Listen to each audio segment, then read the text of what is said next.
Bonjour mes bien-aimés et bienvenue pour ce nouveau partage autour de la parole de Dieu. Avant d'aborder le thème dont nous allons parler cette semaine, je voudrais juste vous signaler, comme je l'ai dit dans la vidéo que j'ai publiée en semaine, que la semaine qui arrive, donc pas ce dimanche d'aujourd'hui, le dimanche de la semaine prochaine, soit je ne pourrai pas publier la vidéo parce que je vais sur un site de mon site de vacances habituel et là-bas en général il y a très mauvaise connexion quand je veux télécharger des vidéos. Je peux aller sur internet, faire tout plein de choses, mais télécharger des vidéos c'est super compliqué. J'espère que je pourrai le faire. Soit je vais la publier en avance, c'est-à-dire le samedi. Donc vous allez avoir la vidéo paraître le samedi, en espérant que cette semaine j'aille un tout petit peu mieux. Je commence à aller un tout petit peu mieux, mais ce n'est pas encore ça. En tout cas, que Dieu me fasse grâce et encore une fois prier pour moi. Donc soit possiblement je vais publier la vidéo en avance, soit je ne pourrai pas publier la vidéo. Voilà, donc il y aura une semaine de pas de vidéo si c'est pas possible. Donc priez pour moi. Soumettez-vous donc à Dieu, tel est le thème de notre semaine. Une question d'obéissance et de confiance, c'est le sous-thème. Ce thème, en fait, le Seigneur m'en avait parlé il y a quelques temps, il y a quelques années même, mais c'était pas par rapport à ce que je vais aborder aujourd'hui, mais là, je vais l'aborder sur ce thème-là, parce que c'était vraiment, c'était abordé sous vraiment les choses que Jésus faisait. Je sais plus c'était quoi exactement le thème, mais à l'époque, je l'avais pas noté comme je note les audios, etc. En tout cas, c'est revenu cette semaine, donc j'ai repris tous les textes dont le Seigneur m'avait parlé à l'époque et je les ai mis dans ce thème-là. Le thème de cette semaine, en fait, c'était pas ça du tout le thème que j'avais mis. En fait, c'est pas ça le titre du message. C'était les mêmes versets, les mêmes choses dont je vais parler, mais c'était pas du tout ça le titre que j'avais mis. En fait, j'avais mis au début soyons comme la nature. La nature, c'est pour ça que je vous ai dit, question d'obéissance et de confiance. La nature obéit à Dieu. La nature obéit à celui qui l'a créée. Et la Bible nous parle beaucoup d'obéissance. Et je vous en parle très, très régulièrement, que de notre obéissance dépendent nos bénédictions déjà, dépendent notre salut aussi, dépendent tout plein de choses dans notre vie et dans notre marche avec le Seigneur. Quand vous voyez que vous avez une vie déglinguée, c'est parce qu'il y a de la désobéissance là-dedans. Et je suis un témoin vivant de ce fait-là. Et, et donc c'est important de prendre exemple sur la nature. D'accord ? Jésus disait, vous savez regarder la nature et déterminer les temps, mais vous ne savez pas voir quand le Fils de l'homme est présent parmi vous. Parce que la nature montre la beauté de Dieu, montre qu'il y a un Dieu. Et dans une des lettres, je ne sais plus c'était laquelle, je ne sais pas si c'était Paul ou, je sais pas, ou Pierre, je ne sais pas qui en avait parlé, qui disait que la nature vous montre qu'il y a un Dieu. La nature obéit à son Dieu. Qui sommes-nous pour ne pas obéir à Dieu? Encore une fois, je ne mets pas la pierre sur vous. Quand je vous prêche, je vous dis souvent, vous. Il y a une personne qui m'a mis dans un commentaire il y a quelque temps, oui, c'est comme si tu faisais comme, enfin, tu pointes du doigt, quoi. Tu dis vous. Et très régulièrement, quand je prêche, je vous dis vous parce que je parle à vous, mais les messages me concernent en premier. Il y a des messages peut-être qui ne me concernent pas pour l'instant, ou peut-être qui ne me concerneront jamais, mais en tout cas, je ne me sens pas mieux que vous. Et d'ailleurs, la parole de Dieu dit que nous serons jugés plus sévèrement en tant que prédicateurs. C'est pour ça que les prédicateurs, les serviteurs de Dieu, les servantes de Dieu, quand nous passons par des moments difficiles, ce sont souvent des moments compliqués parce que justement, Dieu est beaucoup plus dur avec nous et nous-mêmes, nous sommes beaucoup plus durs avec nous. Des fois, j'ai même l'impression que nous sommes beaucoup plus durs avec nous que Dieu l'est vis-à-vis de nous. Et ça devient compliqué. Jacques 4, 7, 10, c'est de ce texte qui est tiré de notre titre. Soumettez-vous donc à Dieu. Je ne dirai pas la suite de la phrase, je veux juste que vous reteniez. Soumettez-vous donc à Dieu. Verset 10. Humiliez-vous devant le Seigneur et vous élèvera. Genèse 2, 16, 17. L'Éternel Dieu donna cet ordre à l'homme. Tu pourras manger de tous les arbres du jardin, mais tu ne mangeras pas de l'arbre de la connaissance du bien et du mal, car le jour où tu en mangeras, tu mourras. D'accord? Tu viens, il donne un arbre. Ne mange pas, parce que Dieu sait. J'ai un thème où le Seigneur m'a donné un message là-dessus tout à l'heure, quand j'aurais écouté les audios, parce que ce message, je l'avais déjà préparé depuis un petit moment. quand j'ai réécouté les audios pour préparer les précédents messages, les prochains messages, et je suis retombée sur ce message qui disait que Dieu sait. C'était vraiment quelque chose de particulier. Et Dieu sait. Quand Dieu demande de l'obéissance de notre part, de votre part, c'est parce qu'il sait le mal que ça va vous provoquer, que ça va nous provoquer, si nous ne lui obéissons pas. Ne mangez pas. Vous avez tout un tas d'arbres là dans le jardin qui est fait pour que vous le consommiez. Vous pouvez en faire ce que vous voulez, mais il y en a 2 qu'il ne faut pas toucher. Et j'ai constaté tout au long de la parole de Dieu et même dans ma propre vie, là où le Seigneur nous interdit des choses, c'est là qu'on a envie d'aller voir. Il y a quelques années en arrière, il y avait un mème qui circulait. Je l'avais reçu, quelqu'un me l'avait envoyé, je crois, par WhatsApp. Et en fait, c'est quelque chose où, à un moment donné, on te dit ne clique pas. Ne clique pas sur ce lien ou ne clique pas sur cette chose. Et puis d'un coup, tu vois une image apparaître de Jésus qui te dit, tu vois, quand on te dit d'obéir, tu ne veux pas obéir. Parce que, je vous disais il y a quelque temps, je ne sais plus dans quelle prédication, il y a 2-3 semaines, je vous disais, l'être humain est enclin au péché. L'être humain est enclin à pécher contre Dieu, est enclin à prendre plaisir dans le péché. Mais ça découle justement de cette histoire d'Adam et Ève, de la chute de l'homme. Ça n'excuse pas ce que nous faisons parce que la Bible nous demande, le texte de Jacques 4,7 dit, soumettez-vous à Dieu et résistez au diable, il fuira loin de vous. Ça ne nous exempte pas en fait. Ça ne fait pas de nous des pauvres créatures qui sont face à quelque chose qui nous dépasse. C'est pas vrai, parce que la vérité, nous la connaissons. Et la Bible dit que quand nous connaissons la vérité nous affranchit. Jésus est la vérité. Je vous dis très souvent, si on veut obéir à Dieu, si on veut faire les choses avec Dieu, on a besoin de Dieu pour ça. Mais ça ne nous déresponsabilise pas par rapport à ce que Dieu exige de nous. Bien au contraire, ça veut dire que tu as la connaissance. Avec la connaissance que tu as, tu dois choisir la vie ou la mort, la bénédiction ou la malédiction. Mais les conséquences sont pour toi. Et je vous dis très souvent, le péché entraîne des conséquences, que vous le vouliez ou pas. Que Dieu vous pardonne, c'est une chose. Si vous vous confessez, Dieu vous pardonne. Mais il y a des conséquences. D'accord? À partir de là, on ne va pas se déresponsabiliser en disant « Ouais, la Bible dit que... » Enfin, la sœur, elle a dit qu'on ne peut pas faire les choses de Dieu. Non, c'est pas ça que je dis. C'est un nouveau exemple. Ça veut dire que c'est difficile des fois. C'est surtout difficile quand vous ne vous soumettez pas à Dieu. La vérité est là. C'est que quand vous vous soumettez à Dieu, il y a un poids sur vous dans le péché, vous arrivez à résister facilement. Quand vous êtes dans ce style de vie dont je vous ai parlé il y a quelques temps, déjà à plusieurs mois, je vous disais que le jeûne, c'est un style de vie de l'enfant de Dieu. Quand on est dans un style de vie d'être intime avec Dieu, je vous assure, le péché, vous ne tombez pas facilement. Mais quand vous voyez que vous tombez facilement dans le péché, c'est qu'à un moment donné, il y a un problème dans votre relation avec Dieu. Il y a un problème dans votre relation avec le Saint-Esprit. C'est ce que j'ai constaté. Si vous lisez tout au long de la parole de Dieu, vous allez voir que c'est ça. Naturellement, l'homme est enclin à aller vers le mal. Mais domine sur lui. C'est Dieu qui disait ça, car domine sur lui. D'accord? Donc, Genèse 2, Dieu leur dit, vous ne mangerez pas. Parce que si vous mangez, vous mourrez. Il y a une sentence derrière. Le péché entraîne la mort. Le péché entraîne... Quand Dieu disait la mort, c'est ce que le serpent est venu leur dire, non, vous ne mourrez pas.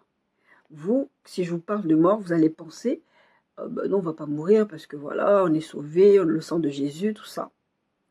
La mort émotionnelle, la mort spirituelle des fois, la mort, les petites choses. On dit souvent cette phrase sur le divorce, c'est que le divorce, c'est une petite mort. Vous avez l'impression que vous allez mourir.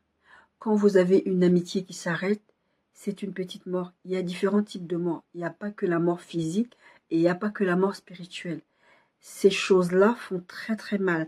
Genèse 3, à partir du verset 1, le serpent était le plus rusé de tous les animaux des champs que l'Éternel Dieu avait fait et dit à la femme, Dieu a-t-il réellement dit, vous ne mangerez pas de tous les arbres du jardin. Rappelez-vous, Genèse 2 dit, tu pourras manger de... Genèse 2,16, tu pourras manger de tous les arbres du jardin, sauf. Le serpent vient leur dire, Dieu a-t-il réellement dit, vous ne mangerez pas de tous les arbres du jardin? Il vient déjà déformer ce que Dieu a dit à la base pour venir faire croire que c'est ça que Dieu a dit. Et toi, si tu n'étais pas attentif, voilà. Je ne sais pas si vous avez connu ça, il y a beaucoup, il y a plus de 20 ans en arrière même, il y avait des gens qui faisaient des blagues, j'avais été victime de cette blague-là, qui vous parlaient comme ça, qui faisaient comme ça. Et vous croyez que la personne disait vraiment quelque chose. Et du coup, vous vous demandez, mais qu'est-ce que la personne elle a dit? La personne dit, mais j'ai dit que... Et du coup, à un moment donné, la personne est tellement sérieuse dans la façon dont elle le fait, qu'à un moment donné, tu te demandes, est-ce que j'ai un problème d'audition? La personne te fait douter de toi. C'est ce que le serpent fait, te faire douter de toi, te faire douter de ce que tu as entendu. La semaine prochaine, si Dieu le permet, ou peut-être la semaine d'après, parce que c'est quand même un thème assez lourd, je vais parler de toxicité et des choses vraiment, je vais aborder ça sous le prisme de la parole de Dieu. Ça fait un moment que j'ai ça à cœur, que j'en parle de temps en temps dans des vidéos, en parlant d'enfants, de maris, de femmes, des choses comme ça, mais je vais essayer d'aborder ça sur une thématique spécifique. C'est venu dans mon cœur ce matin, je l'ai enregistré. C'est important de ne pas se laisser avoir. C'est important d'être affermi sur le roc qui est Jésus-Christ pour ne pas, en fait, entendre des choses déformées qui vont vous entraîner vers le mal. On est en train de parler d'obéissance. Le serpent va venir déformer ce que Dieu dit. Vous savez, nous savons que le but du diable, ce n'est pas de nous empêcher d'avoir des enfants, ce n'est pas de nous empêcher... Non, le but du diable, c'est de nous éloigner de Dieu. Notre safe space, c'est dans la présence de Dieu. Et c'est ce qui fait que quand Jésus est venu à la croix, c'était justement pour nous ramener dans la présence de Dieu. Parce que à partir de ce texte de Genèse 3, l'homme est maudit. Il y a une conséquence à la désobéissance à la voix de Dieu. Il y a une conséquence au fait que Dieu vous dit, ne touchez pas. Je sais pourquoi je vous dis de ne pas toucher. Ça va entraîner de conséquences. Et je vous ai fait une thématique sur le fait que Satan ne maudit pas. Parce que beaucoup de gens ont peur. Satan maudit, Satan fait ceci. Non. La malédiction, la première personne qui a maudit, c'est Dieu. La première personne qui l'a maudit, c'était le diable. Il l'a chassé du ciel. Parce que le diable s'est érigé contre Dieu. Il s'est mis contre Dieu. Et là, le diable, ce qu'il fait, c'est de pousser la création de Dieu, la créature de Dieu, en l'occurrence l'homme, pas la nature, il peut manipuler la nature, tout ça, mais en fait, le but, c'est de pousser l'homme à aller contre Dieu, en faisant en sorte que tout ce que Dieu vous interdit, ou tout ce que Dieu vous dit, en tout cas de ne pas faire, vous le fassiez. Parce que, bon, c'est parce que Dieu veut t'empêcher d'être heureux. C'est ce qu'il dira à la femme. Dieu sait que si tu manges, tu auras l'esprit ouvert. La femme, ah bon? D'accord? L'Éternel Dieu s'apprend, puisque tu as fait cela, verset 14, ça c'est après qu'ils ont écouté le serpent, et que Dieu dit, mais pourquoi vous êtes nus? Qui vous a dit que vous êtes nus? Voilà, il y a une malédiction qui tombe. D'accord? Puisque tu as fait cela, tu seras maudit en tout le bétail, la Bible dit, verset 14, Genèse 3. Et en tous les animaux des champs, tu marcheras sur ton ventre et tu mangeras de la poussière tous les jours de ta vie. Ce verset veut dire aussi que le serpent, il avait des pattes. Je mettrai inimitié entre toi et la femme, entre la postérité et sa postérité, etc. Il va se diriger vers la femme, il va dire, j'augmenterai la souffrance de tes grossesses, tu enfanteras avec douleur, et tes désirs se porteront vers ton mari, mais il dominera sur toi. C'est sur ce verset-là que je vais prêcher quand je vais parler de toxicité. Là, Dieu parle à la femme, elle ne savait même pas c'est quoi l'enfantement. Ça veut dire que la femme aussi n'était pas censée accoucher dans la douleur. Elle ne sait même pas, elle n'a jamais eu d'enfant. Dieu leur lance une malédiction qui va avoir pour effet pour toutes les femmes de la terre. Mais Dieu est bon parce qu'il a donné aussi l'intelligence à l'être humain, la péridurale, les choses comme ça. Donc il y a des femmes qui accouchent vraiment tranquillement. Moi j'ai connu une femme à la maternité quand je mettais ma fille au monde qui disait mais t'es pas une vraie femme si tu accouches avec une péridurale. Et elle avait obligé sa fille à accoucher sans péridurale. Et sa fille, elle a souffert. Je trouve ça tellement cruel. C'est pas une bonne chose. Ça ne fait pas de toi, à partir du moment où tu es capable de donner la vie, même si tu n'es pas capable de donner la vie, tu t'as fait femme, t'es femme. Donc, bref. Après, il va passer à l'homme. Verset 17, Genèse 3. Il dit à l'homme, puisque tu as écouté la voix de la femme et que tu as mangé l'arbre au sujet duquel je t'avais donné cet ordre, tu n'en mangeras point. Le sol sera maudit à cause de toi. Tout est maudit. L'être humain est maudit, la femme est maudite, l'homme est maudit, tout le monde est maudit, la terre est maudite. L'animal là, le serpent, il est maudit. Parce qu'à la base, je vous signale que le serpent, c'est une image du diable, mais à la base, le serpent, c'est juste une créature de Dieu. D'accord? Dieu n'a pas créé serpent en tant que Satan. D'accord? Je ne sais pas pourquoi le diable utilisait le serpent pour aller se présenter à Ève, mais enfin. Bref. Genèse 1. La terre était informe et vive. Vous vous souvenez, on en a parlé la dernière fois. Et si vous regardez, Genèse 3, Genèse 6, Genèse 9, Genèse 11, Genèse 14, Genèse 20 et Genèse 24, Dieu dit. Dieu parle. La terre était informe et vide, il y avait des ténèbres à la surface de l'abîme et l'Esprit de Dieu se mouvait au-dessus des eaux. Dieu dit que la lumière soit et la lumière fut. Si vous regardez le texte de Jean, le début du texte de Jean, la Bible dit ceci. Au commencement était la parole et la parole était avec Dieu et la parole était Dieu.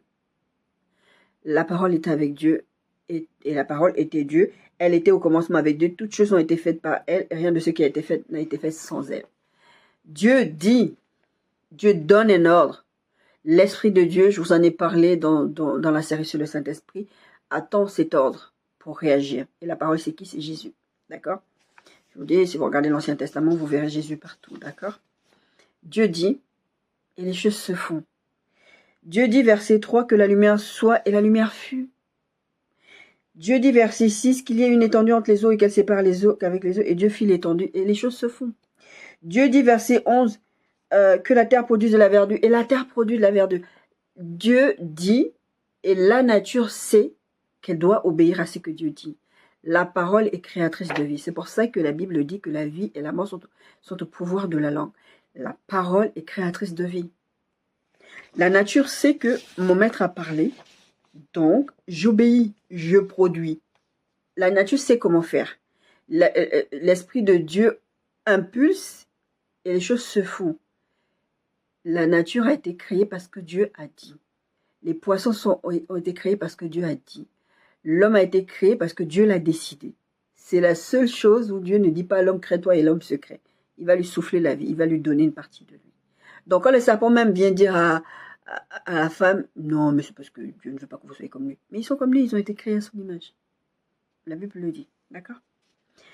1 Roi 17, 8, 16. On a utilisé ce verset la semaine dernière quand on a parlé de la veuve de Sarepta. Il y a un miracle qui se produit. Dieu va dire à Élie, va chez cette femme, je leur ai ordonné de te nourrir.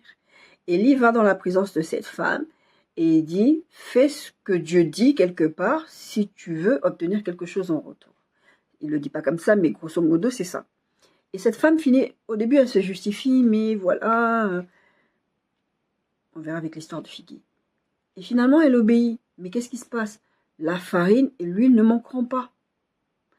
Même un produit transformé comme la farine, comme l'huile, vont s'écouler, vont se fabriquer, s'auto-fabriquer. Parce que Dieu a dit quelque chose. D'accord? Les objets transformés, la nature, vous avez des miracles de résurrection, de jambes qui poussent, que ce soit dans la parole de Dieu, que ce soit dans la vie de tous les jours. Écoutez allez-y écouter des témoignages de gens qui font des campagnes d'évangélisation. Et là, c'est une démonstration de puissance. Vous voyez la démonstration de puissance de Dieu. Le corps obéit. La nature obéit. Tout obéit à Dieu. Parce que Dieu est Dieu. Toutes ces choses reconnaissent que Dieu est Dieu. C'est nous les êtres humains qui, parce que nous avons une conscience, parce que nous avons un choix de décider pour nous-mêmes, nous croyons tout permis, nous croyons que nous n'avons aucun compte à rendre à Dieu. La Bible dit tout genou fléchira. La Bible ne dit pas que les chrétiens vont se retrouver devant un tribunal, ils vont répondre devant Dieu et que ce sera que pour eux et que les païens, ça ne leur concerne pas. Je disais à quelqu'un il y a quelques jours, j'ai dit, mais ne crois pas que moi, parce que je suis un enfant de Dieu, je suis soumise à Dieu et que toi, tu n'y es pas soumis. Tu es soumis de la même façon. C'est juste que tu ne réalises pas. Et il y a des choses des fois que vous vivez dans vos vies, que vous soyez chrétien ou païen. Les chrétiens, vous avez normalement un peu plus conscience de ces choses-là. Mais les païens, si vous passez par là, vous avez l'impression que vous ne devez rien à Dieu, de votre Dieu, votre Jésus. Tout genou fléchira. Si vous prenez des décisions comme ça en vous disant « je n'ai rien, je n'ai aucun compte à rendre à Dieu », vous allez rendre compte d'une façon ou d'une autre. J'avais fait ce message à l'époque, je ne sais pas si c'était sur Facebook ou sur WhatsApp, à l'époque je ne faisais pas encore de vidéo, je disais, le déni de grossesse en fait n'empêche pas qu'un enfant va naître. Une femme qui fait un déni de grossesse, surtout un déni total, c'est-à-dire que la femme elle arrive à l'accouchement, il y a un bébé qui sort. C'est pas parce que ton cerveau, parce que les scientifiques disent que ton cerveau n'envisage même pas, en fait t'es pas enceinte, tu n'y penses même pas, tu vis ta vie, tu bois, tu fumes, enfin, l'enfant se cache dans la colonne ou quelque chose comme ça, mais tôt ou tard cet enfant va sortir. Tôt ou tard, cet enfant va sortir. C'est pas parce que tu nies l'existence de cet enfant-là que cet enfant ne va pas sortir, il va sortir à un moment donné. Donc c'est pas en niant l'existence de Dieu, en niant Dieu, la puissance de Dieu, l'amour de Dieu, la fidélité de Dieu, la bonté de Dieu, toutes ces choses, et même le fait que Dieu va vous tomber dessus si vous jouez avec lui. Que ça empêche que Dieu n'est pas capable de le faire. C'est pas en niant que Dieu est là, que Dieu existe, que Dieu fait, que ça va changer, que Dieu le fasse. Je vous disais tout à l'heure, la Bible dit très bien que, en fait, vous n'avez même pas d'excuse. La nature vous prouve l'existence de Dieu et vous niez l'existence de Dieu. Le pot se remplit à la voix de Dieu, qui a parlé par le serviteur, enfin, Dieu a parlé à travers son serviteur Élie. Et la farine n'a pas cessé. Ça, je ne sais pas si je vous ai donné la référence, 1 Roi 17, 8, 16. On a vu ce texte la semaine dernière. Mais ça rentre dans ce qu'on est en train de partager aujourd'hui. Marc 4, 38, 41. Les disciples sont dans la barque. Il y a un vent qui se lève, une tempête. Ils commencent à paniquer. Et Jésus dort tranquillement. Jésus ne panique pas parce que la nature se lève. Jésus ne panique pas parce qu'il y a un vent violent. Moi, je vous dis, les vents violents, on en connaît en Bretagne. On a beaucoup de tempêtes. Je veux dire, c'est assez impressionnant. Des fois, vous vous réveillez le matin, surtout quand on a des grosses tempêtes, les arbres par terre. Tout le circuit est verrouillé. Les voitures ne peuvent pas circuler. Les bus, c'est bon. On envoie les messages aux parents, il n'y a pas cours parce que les tempêtes sont tellement fortes que ça perturbe tout le réseau autoroutier. Et vous imaginez bien que Jésus qui est dans la barque, là, il y a un vent. Jésus dort tranquillement. Pourquoi? Parce que la nature, c'est lui qui l'a créée. La nature, le vent est en train de menacer Jésus qui est dans la barque. J'ai envie de dire, c'est même de la provocation. Parce que Jésus est dans la barque. Ou peut-être que le vent, là, il ne s'est pas rendu compte que c'était Jésus dans la barque. Mais en tout cas, Jésus n'a pas peur, il dort tranquillement. Et ce qu'il voulait aussi que ses disciples comprennent, c'est que je suis avec vous dans la barque. Vous n'avez pas à avoir peur de la nature, de ce qui se passe, parce que je suis là. Cette même nature sait qui je suis. C'est vous qui ne savez pas. Souvenez-vous cette histoire avec les démons qui voyaient Jésus passer. Ah, ils le reconnaissaient. La nature sait qui est Jésus. La nature obéit à Jésus. La nature sait que si Jésus parle, je me tais. J'ai essayé de faire le malin en essayant de menacer, de faire du vent, etc. Mais Jésus, la Bible dit, s'étant réveillé, il menaça le vent et dit à la mer, silence, tais-toi, et le vent cessa. Le vent a obéi à Jésus. Les disciples diront, quel est donc celui-ci à qui obéissent même le vent et la mer? Il a créé le vent et la mer. Je suis en train de dormir, vous êtes en train de me déranger. Vous dérangez mes disciples. Bien sûr que vous allez vous taire. C'est pour ça que, petit aparté, vous ne devez même pas avoir peur de rien du tout. Je vous disais la semaine dernière, enfin cette semaine du coup, 365 fois dans la Bible, ne crains pas. Il n'y a rien qui ne va vous arriver tant que vous restez dans la main de Dieu. Je vous dis souvent, les choses qui nous arrivent, c'est parce que nous ouvrons nous-mêmes les portes. Le diable ne peut rien faire contre nous. Personne ne peut rien faire contre nous. Quand il nous arrive ce qui nous arrive, c'est parce que nous avons désobéi et nous avons ouvert les portes. Souvent, la façon dont nous ouvrons les portes, c'est parce que nous désobéissons. Et quand nous désobéissons, nous nous trouvons sur le coup de malédiction, comme on l'a vu dans le texte de Genèse 3. Et c'est comme ça qu'on ouvre les portes au diable. Quand le diable il viendra dire à Jésus, tout ça m'a été donné. Mais personne ne lui a rien donné. Il l'a pris parce qu'il a fait désobéir Adam et Ève. Il y a eu un transfert d'autorité. Je vous ai parlé de l'autorité du chrétien. C'est important. C'est important de comprendre toutes ces choses-là parce que Ça va vous aider à être affermi dans votre foi. Ça va vous aider aussi à ne pas faire certaines bêtises et à vous soumettre à Dieu. Parce que si vous voyez la nature, on parle de notre c'est soumettez-vous donc à Dieu. C'est que la nature se soumet à Dieu. Tous les exemples que je vous ai donnés jusqu'à présent, tout, que ce soit la nature, la farine, l'huile, se sont soumis à Dieu. C'est pour nous dire que si la nature, si les éléments se soumettent à Dieu, nous devons nous soumettre à Dieu. Parce que la nature, comme un vent qui menace, vous qui êtes dans le bâton, peut vous tuer, se soumettre à Dieu. Vous êtes qui? Nous sommes qui? Pour ne pas se soumettre à Dieu. Quel est donc celui-ci à qui obéissent même le vent et la mer? Jésus a menacé le vent. Jésus a menacé la tempête. Silence. Il y a ce cantique qui dit que tous les autres noms disparaissent.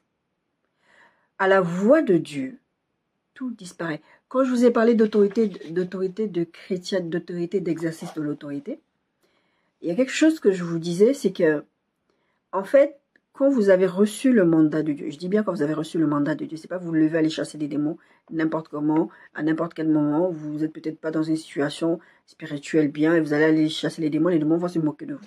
C'est comme ça qu'ils ont tapé les fils de... je sais plus comment, j'arrive jamais à dire ce nom, parce que je connais Jésus, je connais pas toi. Ils se sont fait tabasser.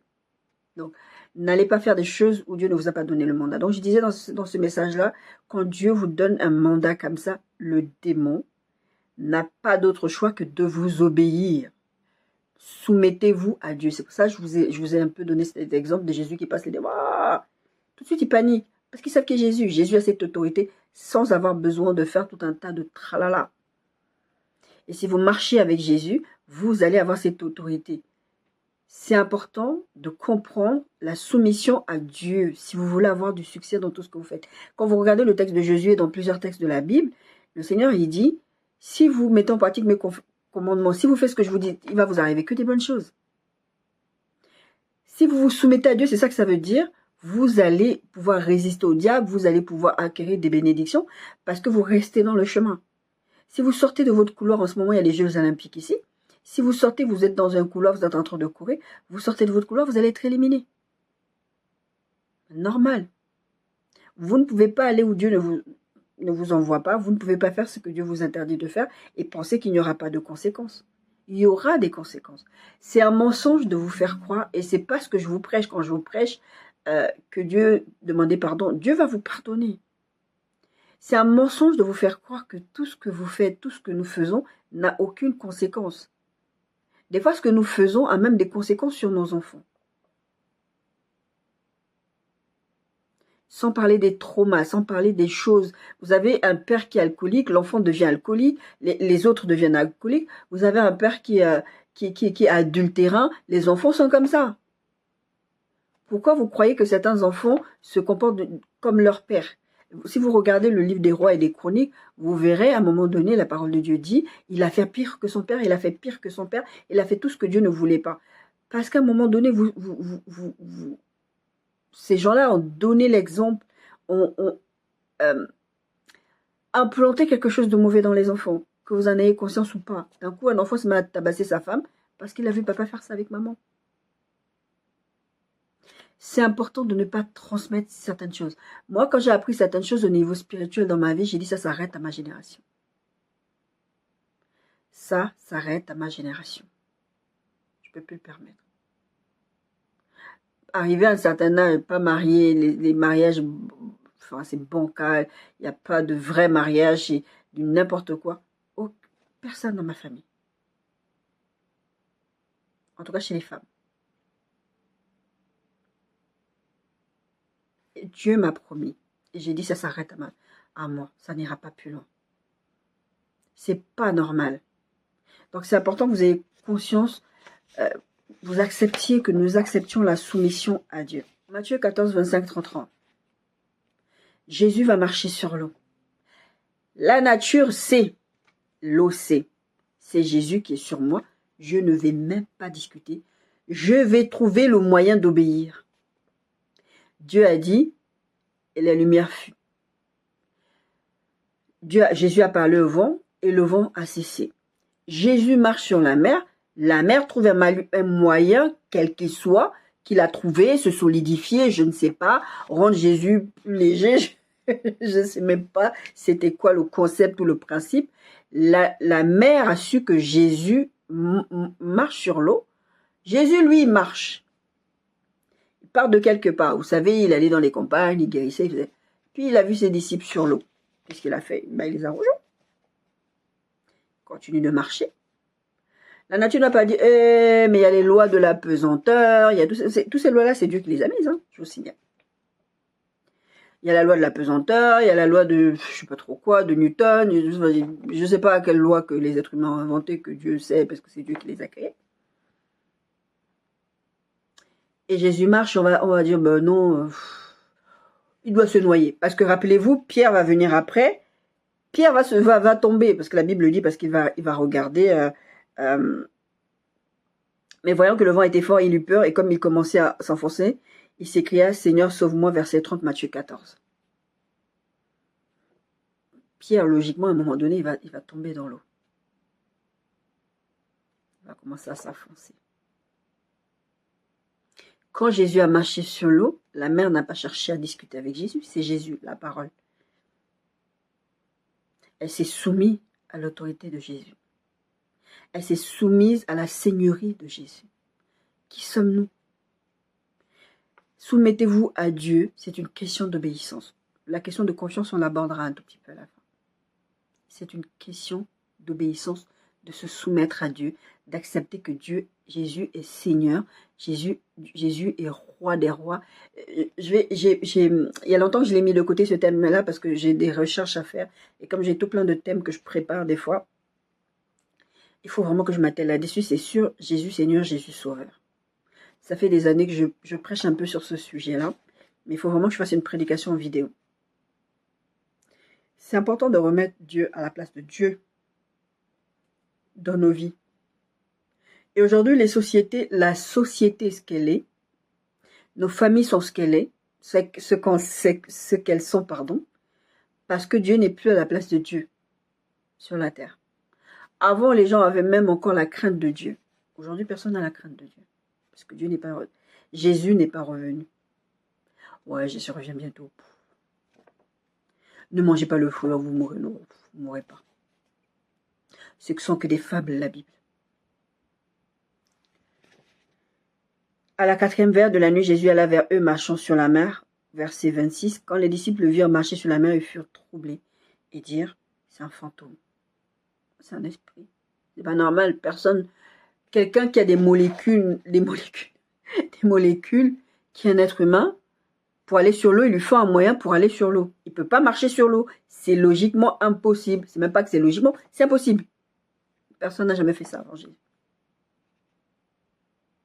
Et la mère a dit, oh, c'est toi le maître, tu marches. Et ils montèrent dans la barque et le vent cessa, verset 32.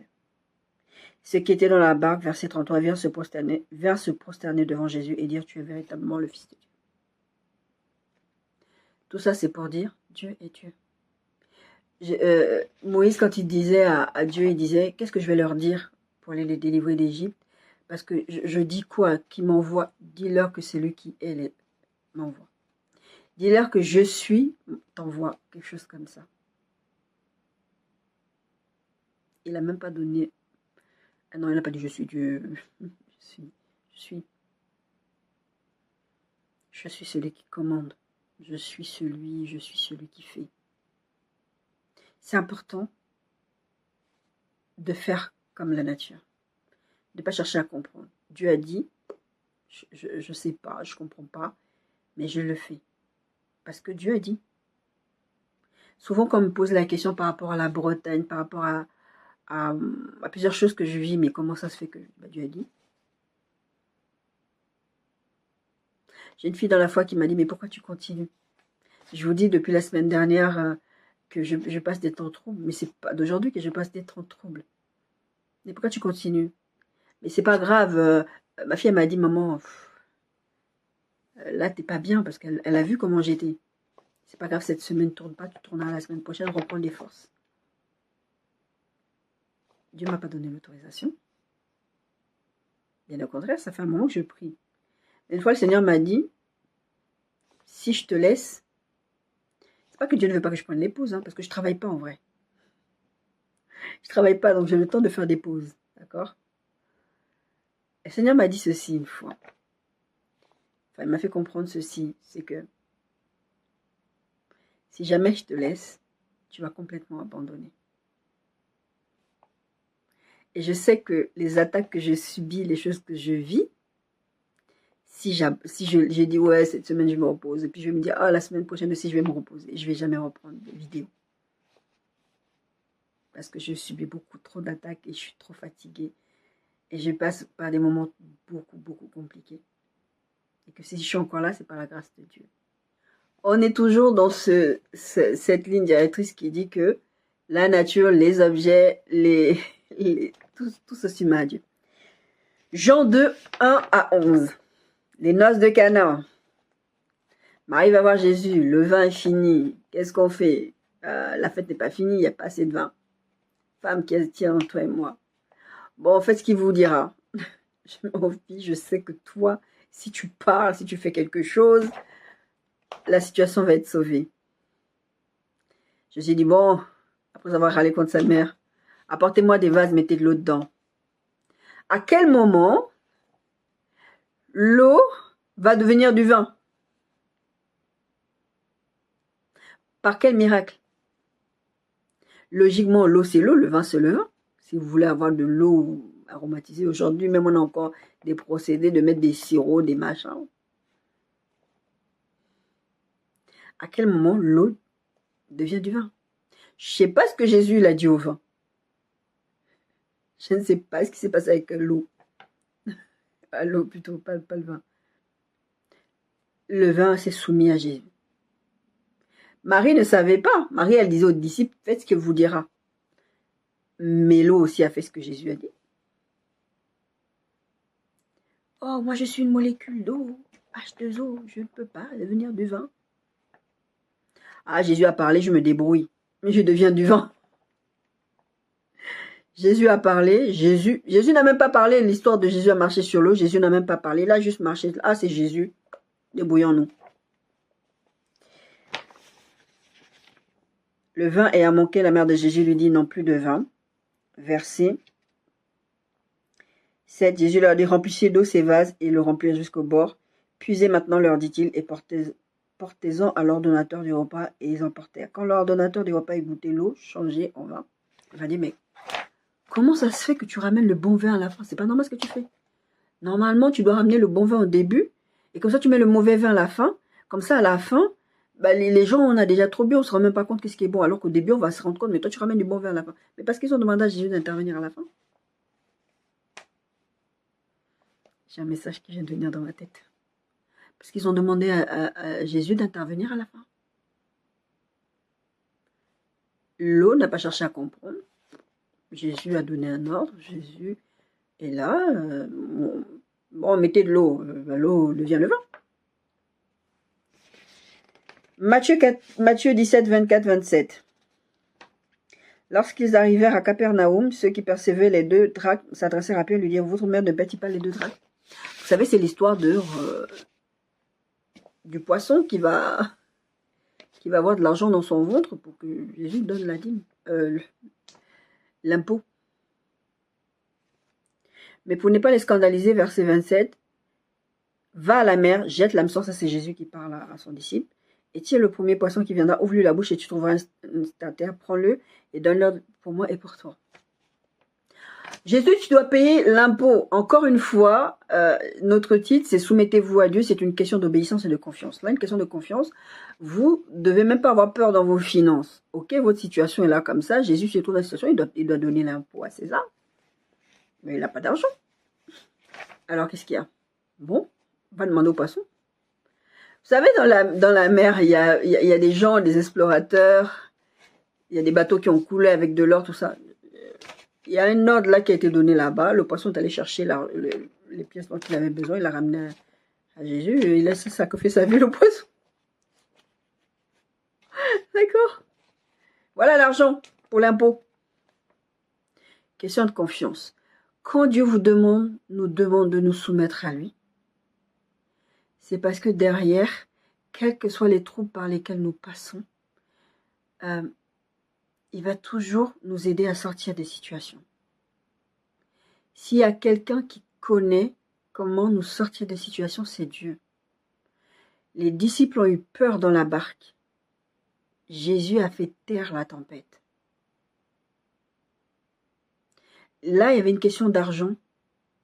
Jésus a trouvé une solution de ramener de l'argent. Moi, j'ai des gens qui me disent souvent, mais il y a des choses que Dieu te montre, c'est quand même assez impressionnant, mais pourquoi Dieu ne te fait pas gagner au loto? Parce que ce n'est pas le but de Dieu. Mais si Dieu veut me faire gagner au loto, il va me faire gagner au loto. Comme l'histoire du poisson, Dieu peut trouver de l'argent n'importe où. Le Seigneur m'a déjà parlé de mon avenir, beaucoup de choses de mon avenir. Je sais. Je dis souvent, récemment je disais encore, il y a quelques jours, oui, là je ne suis pas dans un état forcément folichon, mais peut-être parce que je suis seule face à moi-même aussi. Heureusement que Dieu est là, le Saint-Esprit est là, Jésus est là. Je suis quelqu'un que j'ai tendance à me renfermer sur moi-même, parce que je sais que la solution ne viendra pas des hommes. Et je disais ça à quelqu'un il y a quelques jours, je disais, la solution ne viendra pas des hommes. La solution viendra de Dieu. Et c'est pour ça que je m'accroche. Si je m'écoute, je ne suis pas là. Ni à prêcher, ni je ne suis pas là tout court. Mais mon espérance, elle est dans le Christ. La foi est une ferme assurance des choses qu'on espère. C'est compliqué, mais j'ai foi en Dieu. J'ai confiance en Dieu. Parce que je sais que même si ma situation elle est comme elle est aujourd'hui, je dois avoir confiance en Dieu parce que à partir du moment où je suis son enfant, que je me soumets à sa seigneurie, que je me soumets à sa royauté, il n'y a pas de raison qu'il ne prenne pas soin de moi. Jésus avait besoin de payer l'impôt, le poisson a ramené. La veuve de Sarepta avait besoin de manger. Et l'huile et la farine n'ont pas manqué. Mais avant, elle s'est soumise à Dieu. Ils étaient dans une situation de danger dans la barque. Jésus a menacé le vent. Tu as pris soin d'eux. Bon, ça fait peur sur le moment de te dire je n'ai pas l'argent pour payer mon impôt. Récemment, là, ici en France, on a reçu nos avis d'imposition pour ceux qui vont payer. Oh. Il y en a qui payent des impôts. Je me rappelle à l'époque, c'était pas ça, hein, c'était des montants. En tout cas, faites confiance en Dieu. Soumettez-vous à Dieu, mais sachez que l'obéissance va de pair aussi avec la confiance. Obéir à Dieu, c'est savoir que Dieu va veiller. Joseph, il s'est retrouvé en prison. Il a commencé à dire, oui, s'il vous plaît, quand vous allez sortir, pensez à moi. Dieu avait fait une promesse à Joseph. Dans des rêves, certes, mais Dieu avait fait une promesse à Joseph. Et Joseph s'est accroché à cette promesse-là. Et cette promesse s'est réalisée. La Bible dit, quand la promesse tarde, attends-la. Mais Joseph, il y a une chose qu'il n'a pas voulu faire, c'est de pécher contre Dieu. J'en parlais hier avec ma fille de ce texte. Quand la promesse tarde, attends-la. Joseph a dit, je ne pécherai pas contre mon maître, je ne pécherai pas contre Dieu. Joseph s'est soumis à Dieu. Ça lui a créé des problèmes de vouloir obéir à Dieu. Je vous ai dit, c'était une question d'obéissance et de confiance. Ça lui a créé des problèmes d'obéir à Dieu. C'est ce que je vous dis souvent, et je vous en parle souvent ces derniers temps. Vouloir obéir à Dieu, ça va vous créer des problèmes. Mais mieux vaut que l'obéissance à Dieu vous crée des problèmes, plutôt que c'est votre caractère, vous faites des choses qui vont faire que vous allez avoir des problèmes. Quand vous avez des problèmes à cause du nom de Dieu, de Jésus, c'est mieux. Parce que vous marchez déjà dans la victoire. D'accord? Jonas 1,17. Vous vous souvenez de l'histoire de Jonas? Jonas, Dieu lui dit, va à Tarsis, va parce que je veux que tu ailles prêcher. Il refuse, il ne veut pas y aller. Il n'aime pas ces gens-là. À Tarsis. À Ninive. Il devait aller à Ninive, mais lui, il fuit à Tarsis. D'accord? Il dit, je ne veux pas. Je vous ai déjà expliqué plusieurs fois qu'il y avait un problème avec le peuple juif et les Ninivites, parce que en fait, ils ont fait tellement du mal au peuple juif que c'est comme, vous savez, les querelles familiales, ça date des siècles et des siècles. Vous savez même, des fois, il y en a, vous ne savez même pas d'où ça a commencé. Et lui, Jonas, il savait, moi, je ne veux pas que ces gens-là soient sauvés. Ils ne méritent pas d'être sauvés. Parce que je sais, Jonas le dira, je sais que tu es lent à la colère et riche en bonté. C'est ce que Jonas dira à Dieu. Donc il va fuir de la face de Dieu pour ne pas affronter son destin, pour ne pas aller là où Dieu l'envoie. Qu'est-ce que Dieu fait? La Bible dit, l'Éternel fit venir un grand poisson pour engloutir Jonas. Jonas fut dans le ventre du poisson 3 jours et 3 nuits. Jonas 1,17. Dieu a parlé au poisson. Mais en fait, ce que je vous raconte depuis le début, la nature, les éléments, toutes ces choses que je vous donne des exemples, bêtement, ils obéissent à Dieu. Malheureusement, nous, les êtres humains, on aime d'abord poser des questions à Dieu. Vous vous souvenez de l'histoire de Philippe avec c'est Ananias avec Paul. Ouais, il tue les chrétiens, comment ça tu veux que j'aille lui parler? Nous, on réfléchit. Ouais, mais je suis pas sûre. Pierre fait à cette vision où Dieu lui montre qu'il doit manger les animaux impurs parce qu'il y a un message derrière. Comment il s'appelle? Osée. Dieu lui dit d'épouser une prostituée. Épouser une prostituée. Pierre va répondre à Dieu, j'ai jamais mangé d'animaux impurs. Osée, pareil. Comment ça, je vais épouser une prostituée? Mais ça va pas. Nous, aujourd'hui, on dirait que c'est pas Dieu. Bon, il ne faut pas vous dire que vous allez épouser une prostituée, vous dites que c'est Dieu qui vous a dit. Non, c'était vraiment une situation particulière parce que Dieu avait quelque chose à démontrer à son peuple, comme avec Pierre. Ne rejetez pas ce que moi je n'ai pas rejeté. Le poisson n'a pas réfléchi, il a obéi directement. L'huile n'a pas manqué, l'huile a obéi, l'eau n'a pas s'est transformée en vin, l'eau a vu Jésus, la mer a vu Jésus, Jésus a marché, il n'a pas dit « Oh, mais t'es qui ?» Un seul élément a désobéi, le figuier. Marc 11, 12, 14, 19, 23. Le lendemain, après qu'il fut sorti de Béthanie, Jésus eut faim. Apercevant de loin un figuier qui avait des feuilles, il alla voir s'il y trouvait quelque chose, et s'en étant approché, il ne trouva que des feuilles, car ce n'était pas la saison des figues. Prenant alors la parole, verset 14, il lui dit que jamais personne ne mange de ton fruit. Et ses disciples l'entendirent. Quand le soir fut venu, Jésus sortit de la ville. Le matin passant, verset 20, les disciples virent le figuier séché jusqu'aux racines. Pierre se rappelant ce qui s'était passé, dit à Jésus, « Rabbi, regarde, le figuier que tu as maudit a séché. » Ah oui, il est vraiment maudit, le figuier. Jésus prit la parole et dit, « Ayez foi en Dieu. » Question d'obéissance et de confiance. Ayez foi en Dieu. Le figuier, la Bible précise que ce n'était pas la saison des figues. Les feuilles étaient vertes, mais ce n'était pas le moment de récolter. Jésus a eu faim. Le figuier n'a pas à se poser de questions. Jésus a faim. Je suis Jésus, tu me donnes les figues. Question d'obéissance. Vous allez regarder en vous disant, bah, c'était pas la saison. Vous allez vous excuser, bah, moi, je pouvais pas. Bah, moi, j'étais dans cette situation, c'était un peu compliqué. Bah, moi, je pouvais pas donner, la veuve de Sarepta, bah, je pouvais pas donner parce que je peux pas donner, c'est mon dernier repas. Bon, après, elle a obéi. Oh, Jésus ne vient plus, c'est bon, la fille de Jairus, elle est morte, c'est bon, il n'y a plus rien à faire, ne vient plus. Nous allons trouver des excuses pour ne pas obéir à Dieu parce que nous avons des circonstances atténuantes. Allez au procès d'assises, vous verrez que malgré les circonstances atténuantes, les gens vont en prison. Le figuier n'a pas pris en compte que c'est Jésus. La mère s'est débrouillée pour que Jésus marche sur elle. Les démons ont fui Jésus. Bon, j'ai pas mis ça comme référence. Le poisson, Dieu lui a donné un ordre. Le poisson est venu, il a englouti Jonas. L'eau s'est transformée en vin. Tous ces exemples que je vous ai donnés, mais le figuier, comme Adam et Ève, bon, c'est pas les mêmes proportions quand même. Décider que non, c'est pas la saison. Tu me demandes un truc, je peux pas obéir à ça. Logiquement, tu m'as créé figuier, tu m'as créé pour donner des figues à une certaine période. Là, tu ne peux pas me demander de porter du fruit là, alors que c'est pas la saison. Mais je suis Jésus, je t'ai dit. Et Jésus l'a maudit, le figuier. Jésus l'a maudit, le figuier. Jésus dira, ayez foi en Dieu. Ayez foi, mes bien-aimés, ayez foi en Dieu. Quand Dieu vous demande de vous soumettre à sa seigneurie, à sa royauté, c'est pour votre bien. Ayez foi en Dieu. Il essaye de vous protéger comme on l'a vu avec Adam et Ève. Il essaye de vous aider. Il essaye de subvenir à vos besoins. Vous ne savez pas ce qu'il y a derrière. Je vous prends souvent cette image de cet homme qui va dans le désert parce que, enfin, je ne sais pas comment il se retrouve même dans le désert. En tout cas, il est perdu dans le désert. Il cherche de l'eau.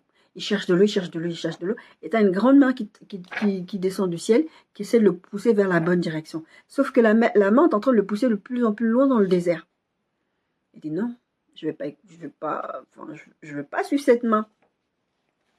Parce que si je suis cette main, je vais me perdre dans le désert, j'aurai rien. Donc là, il va trouver, à un moment donné, en plein milieu de ce désert, il va trouver un grand robinet qui va sortir une goutte d'eau. Il va dire, tu vois, heureusement que je t'ai pas écouté. Tu vois, il y avait un robinet là. Il dira la main donc à Dieu. Heureusement que je t'ai pas écouté. Il va ouvrir le robinet, une goutte d'eau va sortir, il va boire, il va être content, il va dire, j'ai réussi, il s'en va. Plus loin, à un moment donné, tu as l'image qui se met au-dessus comme un drone.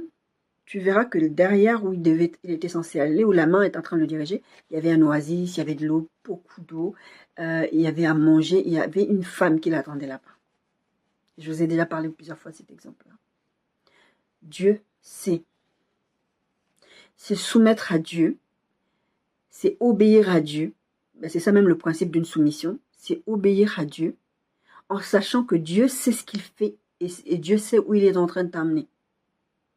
Et que toi, comme tous les exemples qu'on a pris avec la nature, avec les éléments, obéis bêtement.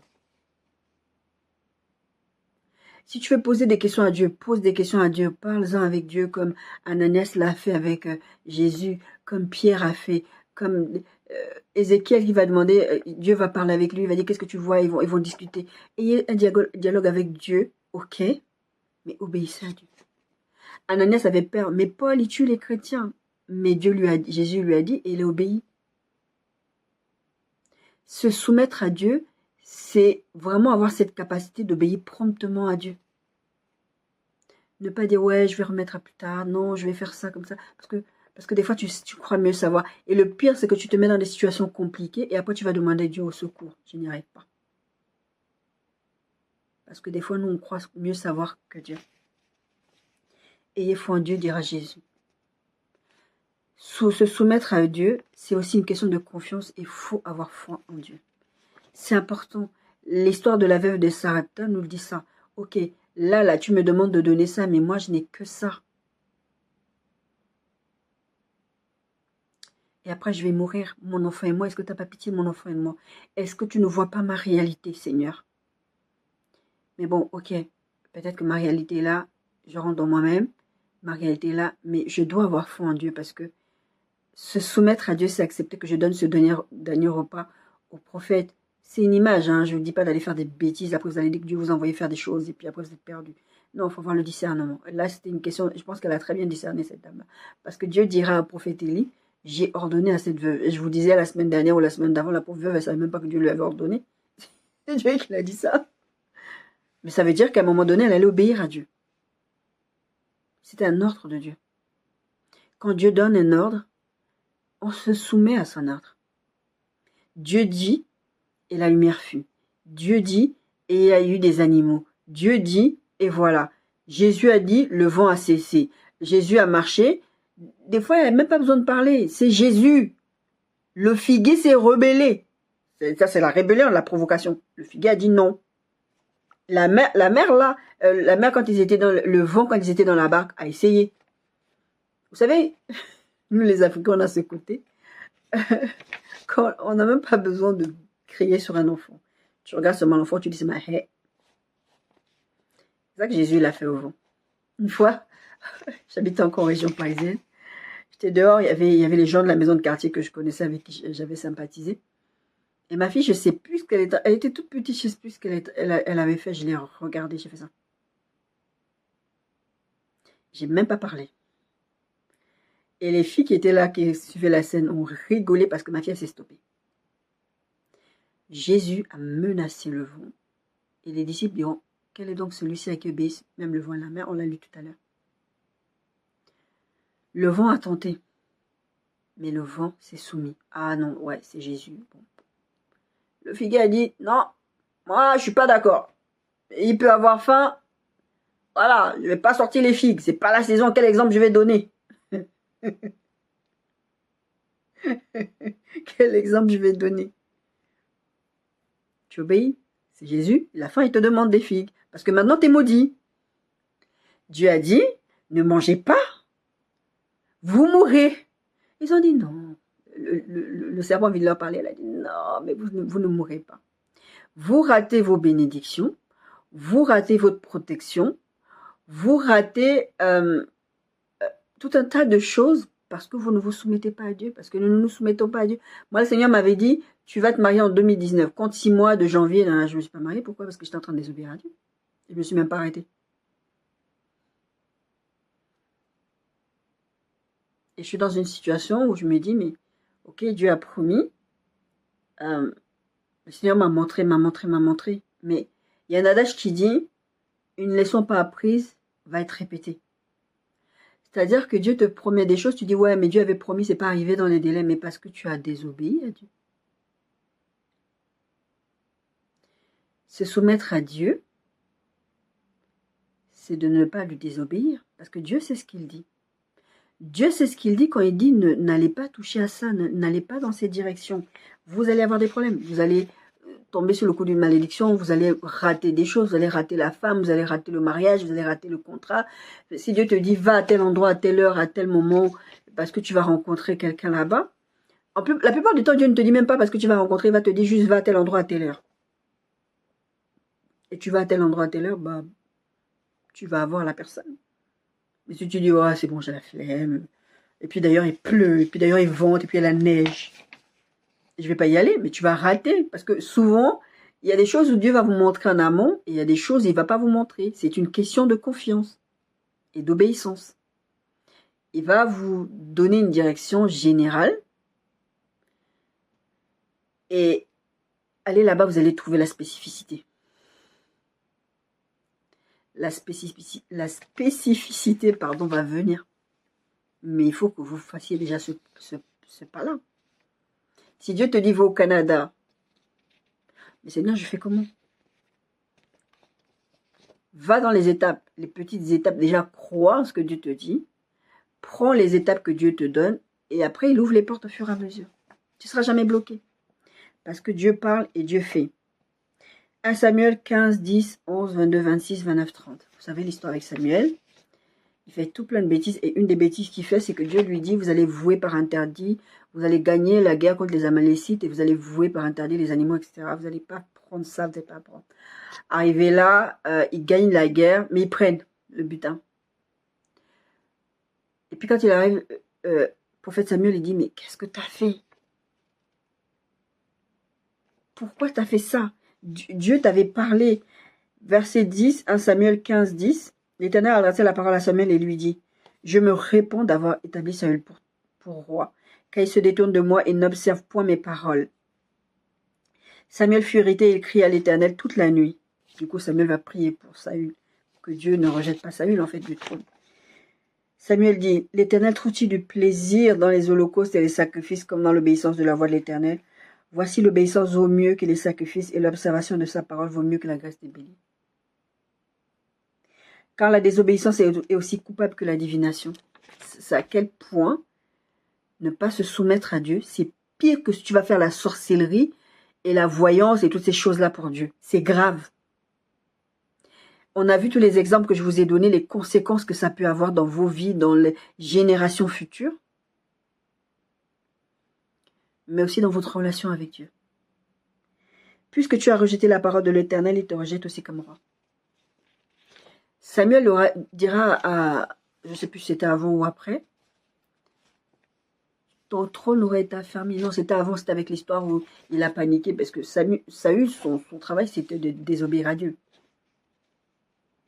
Et Dieu va le rejeter. Je disais à quelqu'un, c'est pas parce que Dieu a dit que c'est toi, que forcément tu vas rester là. Parce que si tu n'obéis pas à Dieu, encore une fois, il n'y a pas que moi qui suis soumise à Dieu. Dieu ne peut pas te donner une bénédiction alors que tu n'es pas en train de lui obéir. Et tu te dis, bah oui, Dieu a dit, de toutes les façons, ça va arriver. Non. C'est ce que j'avais appris par rapport à la désobéissance, quand je vous parle des promesses. J'avais appris ça dans la douleur, et je l'apprends encore aujourd'hui, j'en souffre encore aujourd'hui. Dieu va vous promettre des choses, et moi j'ai toujours entendu, quand Dieu a promis, Dieu va faire. Quand Dieu a promis, Dieu va faire. Et le Seigneur m'a appris, non, c'est pas comme ça. Je j'assure tes arrières, je veille sur ma parole, c'est ce que la Bible dit, je veille pour accomplir ma parole, mais seulement si tu te soumets à moi. Je peux te donner toutes les promesses du monde, mais si, pour obtenir cette promesse-là, il faut que tu obéisses, il faut que tu obéisses. Si tu n'obéis pas, tu vas rien obtenir et tu vas souffrir gratuitement, en fait. Voici, l'obéissance vaut mieux que les sacrifices et l'observation de sa parole vaut mieux que la graisse des béliers, car la désobéissance est aussi coupable que la divination et la résistance ne l'est pas moins que l'idolâtrie et les thérapies. Tu es un idolâtre même quand tu désobéis à Dieu. Tu es idolâtre de ta personne, tu es idolâtre de la personne avec qui tu fais tes affaires, que tu désobéis à Dieu. Tu es idolâtre de l'enfant que tu as eu parce que maintenant l'enfant est devenu une priorité par rapport à Dieu. C'est l'enfant, tu deviens un idolâtre. Tu deviens idolâtre par rapport à l'argent que Dieu te donne. Tu deviens, et ça devient de la désobéissance. Dieu dit, c'est aussi coupable que l'idolâtrie, c'est aussi coupable que la divination. Et vous savez ce que la Bible dit, ce que Dieu dit de la divination, c'est des abominations devant l'Éternel.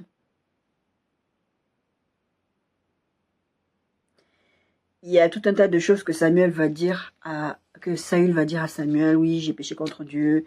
Il n'est même pas vraiment repentant, parce qu'il dit, j'ai péché contre Dieu, je n'ai pas obéi à tes paroles, j'ai cogné le peuple, j'ai écouté la voix du peuple, maintenant je te prie, pardonne mon péché, reviens avec moi, je me pense à... Parce qu'en fait, ce qu'il va dire Saül, dans l'histoire, je vous raconte un peu, il va dire, viens avec moi, comme ça les gens vont voir que je suis avec toi, comme ça je suis encore légitime, même si Dieu m'a rejeté quelque part.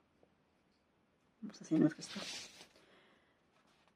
Soumettez-vous donc à Dieu, une question d'obéissance et de confiance. On a vu tous ces exemples où la nature, les éléments font confiance à Dieu.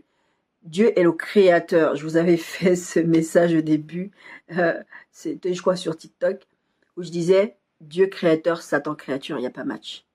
Dieu est le créateur. Quand Dieu dit quelque chose, quand Dieu va, il respire, il impulse quelque chose, la nature obéit, nous devons obéir.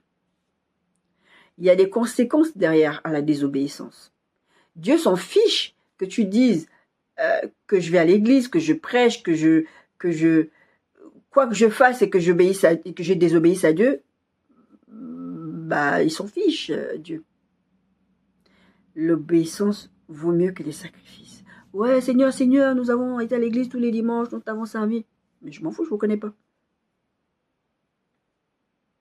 Mais bien aimé, ce message a été prêt depuis un petit moment. Comme je vous ai dit, et que ce soit le message que j'ai passé, le message précédent, que ce soit celui-là, il y a des fois quand je prêche, je traverse des saisons parce que je traverse des saisons dans ma vie qui font que ces messages aussi s'adressent à moi. Comme je l'ai dit, ne croyez pas que quand je vous prêche, ce n'est que pour vous. Il y avait une personne une fois qui m'avait dit, je vois pas pourquoi tu m'envoies toujours des messages d'exhortation, je me sens pas concernée par ce que tu dis. Tu te sens peut-être pas concernée dans cette saison, mais la saison prochaine, qu'est-ce que tu en sais?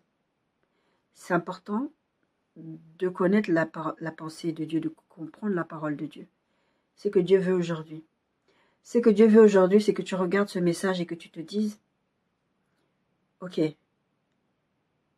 la nature, tout ce qui respire, la Bible dit que tout ce qui respire loue l'Éternel, tout ce qui respire vraiment met Dieu à la place de Dieu. Pourquoi pas moi? Moi, je suis qui par rapport à un corbeau? Vous connaissez l'histoire, même l'histoire avant la veuve de Sarepta. Dieu va dire à des corbeaux de nourrir Élie. Un corbeau ne va pas donner de la viande à Élie, ne va pas donner à manger. Un corbeau, il ne fait pas ça, mais il va obéir à Dieu. La mère va voir Jésus, elle va juste se transformer, elle va se gérer avec elle-même pour que Jésus passe. Nous ne sommes pas mieux que ces éléments-là. Parce que ces éléments-là, nous les utilisons. Le prophète Élie, non, c'est Élisée qui va faire remonter une hache. En fait, il y a des gens, ils vont perdre la hache dans l'eau. C'était une hache importante. Comment on va faire? Et puis, il va jeter un bois. Le bois, c'est pas censé couler. Ça flotte. Mais il y a un effet qui va se passer. C'est juste un miracle. L'eau va renvoyer la hache. Qui sommes-nous? Et dans ce message, à part cette partie de se soumettre à Dieu, c'est soumettre à Dieu pour pouvoir résister au malin. La deuxième partie de notre texte de base dit résister, soumettez-vous à Dieu, résistez au diable, il faut loin de vous. Mais je voulais pas vraiment aborder la partie de résister au diable, parce que c'était pas ça notre thématique.